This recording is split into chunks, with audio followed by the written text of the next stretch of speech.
Okay, my name is Deacon Willis, and my character is Tamar. Okay? Let's see if I can remember about Tamar. I'm a little older now, and memory slipped 15 minutes later. I don't remember nothing. Okay. Tamar was chosen to be Judah's first son's wife.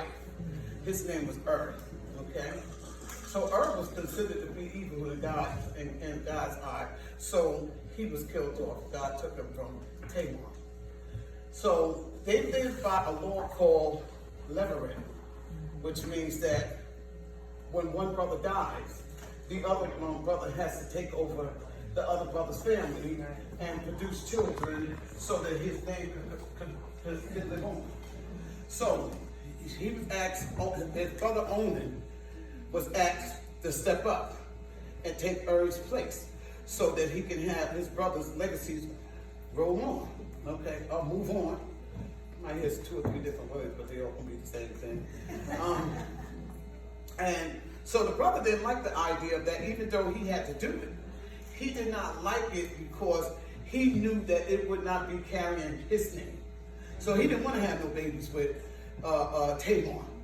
So instead of producing babies with her, he did lay with her. But when he laid with her, he was throwing seed on the ground so that he couldn't produce babies with her. Okay? So God didn't like that either. So he took Onan away from him. So they had one more brother named Shelah, which was supposed to be next up in line for her to marry. But he was young. He was a little younger than the rest of them. So Judah told her, listen, he said, just go home and live with your parent, live with your father until Shelah grows up. And when Shelah grows up, I'll bring him to him and he will be your next husband. That's what he said. But he had no intentions of doing that because he thought that if she married Shelah, he would die too. So he really so in other words, he played her. You know, he played her out and he thought that's how it was going to be. Mm-hmm. That's what he thought. Okay, so, all right, years went by. Judah's wife done died, and Tamar's still sitting there waiting for her husband, some kids, whatever. Shelah done grew up, done went the other way or whatever. So she figured out he had no intentions of doing that. He had no intentions of giving Shelah to him. So what she did was she found out that Judah was going up to the town where he shears his sheep at. So she went to a town near, she took off her widow stuff, because she's been widow outfit all that time. She did what he said. She took it off and she put on a veil. And back then, when you put on a veil and covered yourself, you was considered as a prostitute in certain places. So she put a veil over her and she went where the prostitute stood and she stood there. And so on his way up there, he didn't know it was her, but on his way up there, he asked her, he seen her and he asked her to sleep with him. That's what he did. But he ain't had no wife no more, you know. You ain't got no wife. Live your life. That's what's up. So in any case, he asked her to sleep with him.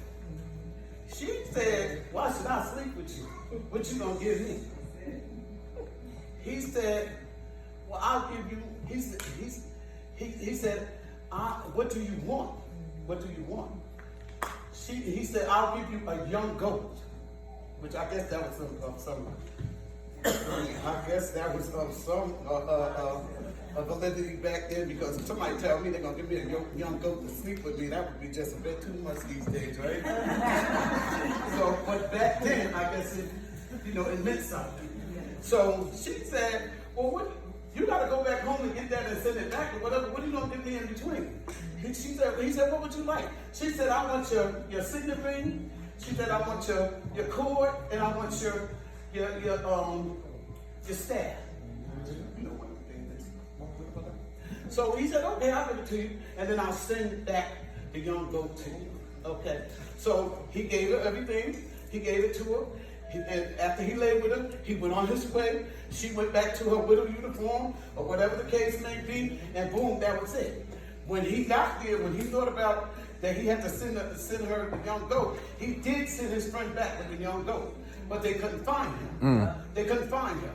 And so when they got over there, they asked the people of the town too. They was like, where is the young lady? Where's the local prostitute that was here? It was like, what's prostitute? There's no prostitute here. And there's no local prostitute here. There hasn't been no local prostitute here. So his friend came back and he said, listen, they said there wasn't no prostitute here. They don't know who it is, whatever, and carrying on. So Judah said, well, never mind. Let her keep what she got or whatever and carry on. We're not going to be made a fool of. You know, it's done, it's done. Because he don't want nobody to know that he's going around playing with prostitutes, you know. So he ain't going to make no big deal out of it. So one of the servants came back and told him, but this a couple of months later or whatever, they said, listen, your daughter-in-law is pregnant. Now remember, his daughter-in-law is supposed to be in women. It's supposed to be in the women, and she's supposed to be in mourning. So they said, well, what happened? They said that she went out and she prostituted herself and she got pregnant. And he said, oh no. He said, bring her here and burn her. That's what he said. He said, bring her here and burn her. And so he said, go get her. So they went to get her. They went to get her, and they told him, they said, listen, Judah said, bring me to him, we're going to burn him. They're going to burn him. She said, hold up, wait a minute. She said, I'll go with you, I'm going to go with you. She said, but here, I want you to take this right here, which was the ring, which was this, the ring, and the cord, and the staff. Don't mind my nail, I broke it this morning. No, I'm getting that. I'm never getting my nail broken. But, she brought it back. They brought it back. He said, she put a note with it. She said, give him this note that you give him these things. And so when they brought it back to her, they said, listen, she sent this back to you.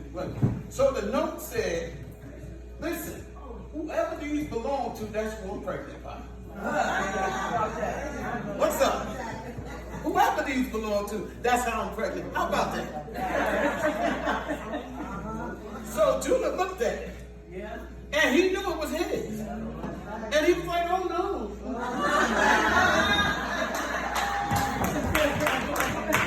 Oh no.